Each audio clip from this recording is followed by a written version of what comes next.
Pinag-iisipan ng mga idol ng San Miguel Beermen kung maibabalik nga ba nila si Benny Boatwright ngayong Commissioner's Cup or mag-move forward na sa kanilang former import. Pero bago ang lahat, pag-usapan din muna natin mga idol ang ating NBA prospect or dating prospect na si Kevin Kiambao.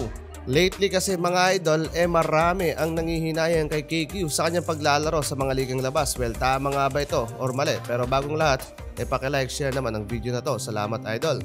So ayun na nga mga idol, panalo ang LaSalle Green Archers sa uling laban nila kontra sa Far Eastern University dito sa UAAP Season 87. Low scoring pero grabe din ang naging bakbakan doon with 53-58 final score in favor sa Green Archers. 8 points lamang ang naiambag doon ni KQ, pero sa kabila ng maalat niyang performance binuhat ni Mike Phillips ang LaSalle at kumamada ng 17 points, 15 rebounds, 2 assists, 5 steal, and 2 block shot. And still, nasa top 1 seed pa rin mga idol ang Green Archers, kasunod ng UAE at UP Red Warriors. Pero balik tayo sa tanong mga idol, na tama nga bang naglalaro pa rin si Kevin Kiambao sa mga ligang labas?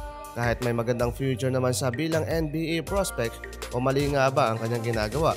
Well, katulad mga idol ngayon rin sa bando na free agent na, talagang makikita natin siyang naglalaro sa mga ligang labas. Pero kasabay din yan mga idol ng patuloy niyang pagre-rehab mula sa kanyang pag-recover sa injury na natamo niya sa Korean Basketball League.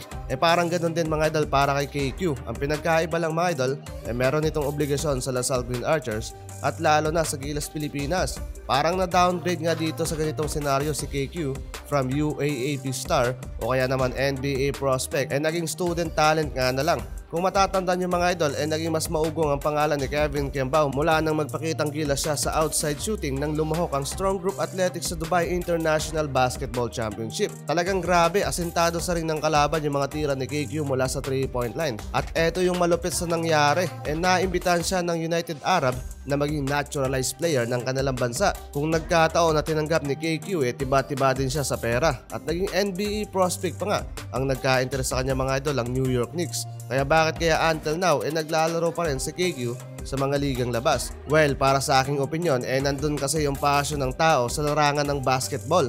At mali lang dun mga idol, kung gusto niyang maging best of the best, dapat i-aim niya yung mas higher competition, hindi pa yung maglalaro pa siya sa mga municipal league.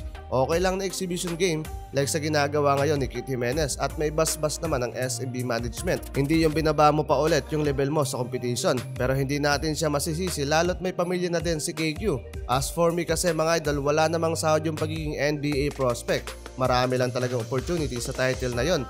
Kaya kung may offer na malaki-laki din sa ligang labas, for sure, igagrab talaga yon ni KQ.